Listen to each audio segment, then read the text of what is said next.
Halo teman-teman, hari ini kita akan membahas satu saham yang di-request oleh teman-teman kita. Ya, kembali lagi di video pembahasan perusahaan saham mania. Kali ini kita akan membahas satu perusahaan yang bergerak di bidang pipa baja. Mereka ini memproduksi pipa baja yang biasanya menjadi langganan daripada Pertamina ataupun proyek-proyek jembatan yang lainnya. Mari kita bahas perusahaan yang satu ini. Nama perusahaannya adalah Steel Pipe Industry of Indonesia Tbk dengan kode emiten ISSP atau kita panggil aja ISSP. Hari ini ada naik 3% ya. Kenapa bisa naik? Nanti kita akan lihat bersama-sama. Kalau saya sih, saya kurang tertarik dengan perusahaan yang satu ini ya. Kenapa? Nanti kita akan lihat juga. Kita bahas satu persatu dari beritanya terlebih dahulu. Inca proyek IKN Nusantara. Karena mereka ini bergerak di bidang konstruksi, jadi pastinya dibutuhkan banget pada proyek Ibu Kota Nusantara atau IKN. Berita-beritanya sih aman-aman aja, jadi langsung kita lihat di bagian sejarah daripada perusahaan yang satu ini. Mereka udah berdiri lama banget. Tepatnya mereka didirikan pada tahun 1971 ya, bergerak di bidang produksi pipa baja. Untuk produk-produk mereka ada apa aja di sini, ada beberapa di antaranya ya. Structural pipes, kalau mau lebih lengkapnya ada di sini. Water pipes juga ada, oil and gas pipes juga ada, stainless steel pipes juga ada, GI pipes, steel poles, mechanical tubes, service, inspeksi, dan tes GI pipes. Ya, kita coba lihat apa itu GI pipes, pipa galvanis yang ditujukan melindungi baja dari korosi sehingga penggunaannya lebih awet. Sebagian besar diaplikasikan sebagai rangka langit-langit dan plafon. Nah, ini biasanya untuk perumahan. Seperti ini teman-teman. Oke, itulah sekilas tentang produk mereka, usaha mereka. Untuk prospeknya bagaimana? Bergerak di bidang konstruksi besi, seharusnya sih bagus banget. Tapi ya kita tahu sendiri bahwa industri ini banyak sekali saingan daripada China. Karena China itu industrinya kuat banget. Di sana mereka memakai produknya sendiri dan produksinya itu gede-gedean. Karena mereka adalah negara dengan penduduk terbesar di dunia. Saya nggak tahu sekarang apakah India atau China, tapi kayaknya masih China sih. Karena penduduknya banyak, jadi mereka lebih banyak pasar di sana. Karena udah berkembang di negaranya sendiri, produknya udah maju banget, udah murah banget. Akhirnya mereka biasanya melakukan dumping ke negara-negara yang dekat-dekat, termasuk Indonesia. Ini perlu kebijakan daripada pemerintah yang melindungi pemain baja di Indonesia. Jadi ini perlu ditekankan dan pemerintah sudah mulai menaikkan biaya impor, biaya cukai, biar barang-barang dari luar itu yang impor itu bisa lebih mahal, biar bisa bersaing dengan harga lokal. So, itulah yang diperlukan oleh ISSP ini juga. Untuk beritanya ini Inca Proyek IKN Nusantara ya, kita udah lihat tadi. Sekarang kita akan lihat bagaimana kinerja daripada ISSP ini. Memiliki prospek yang bagus tetapi banyak saingan. Bagaimana keuangannya? Kita lihat dulu dari pemegang saham. Porsi masyarakatnya 35%, ini masih aman, nggak melebihi 50%. Selanjutnya ada Cakra Bakti Para Putra, dia memegang 55%. Ya, dari beritanya sih aman-aman aja. Jadi sekarang kita akan lihat yang paling penting, laporan keuangannya. Kita lihat dulu, kita cari ISSP. Masih loading, kita tunggu sebentar. Coba kita refresh dulu. Lalu kita masukkan ISSP. Oke, udah bisa ya. Masih loading.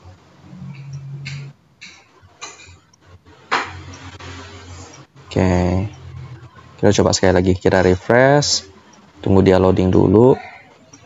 Sekarang kita masukkan ISSP. Udah ya. Oke, bisa. 2022 kuartal ketiga, karena ET bisnis juga sampai segitu aja. Kita download yang laporan ini, report. Dan inilah dia laporan lengkapnya, kita bandingkan dengan yang ET bisnis ya. Baik. Untuk laporan keuangannya sepertinya sudah diaudit ya. Nah, ini dia, laporan auditor independen.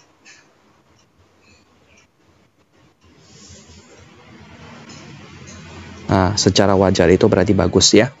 Karena untuk laporan keuangan yang diaudit itu ada banyak hasil, seperti ada wajar, ada yang tidak wajar gitu ya. Ataupun ada yang wajar dengan pengecualian. Yang paling bagus sih itu yang wajar sih. Kalau misalnya udah wajar dengan pengecualian itu berarti mungkin ada sedikit laporan keuangannya yang agak aneh, dan itu bisa berpotensi terjadi penyelewengan data atau manipulasi laporan keuangan. Lalu ada lagi yang tidak wajar. Ada yang satu lagi yang paling parah itu tidak ada opini. Jadi itu benar-benar auditornya sampai angkat tangan, nggak berani menjamin apa-apa tentang laporan keuangannya.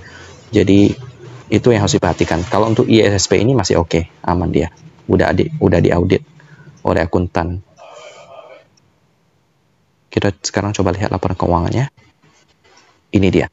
Dari asetnya dulu. Kasnya 67 apa ini? Dalam jutaan, berarti 67 miliar. Kita coba lihat liabilitas jangka pendeknya berapa. Jangka pendek 2,8 triliun. Jadi bayangkan kasnya cuma 67 M, tapi hutang jangka pendeknya udah 2 triliun. Jadi ini berbahaya banget. 2,8 triliun malahan. Jadi keuangan ISSP ini sangat tidak sehat. Selanjutnya kita akan lihat labanya bagaimana. Untuk labanya berapa periode berjalan? 292 miliar rupiah. Yap. Selanjutnya kita akan lihat untuk PR-nya 5 kali.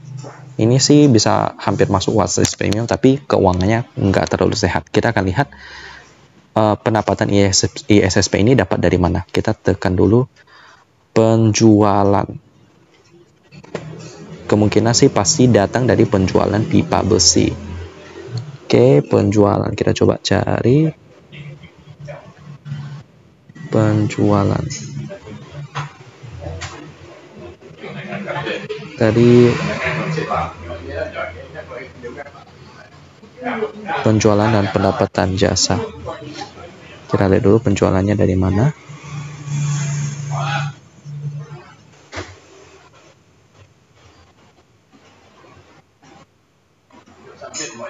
Nih dia. Ini beban penjualan, laba penjualan, biaya. Ini dia.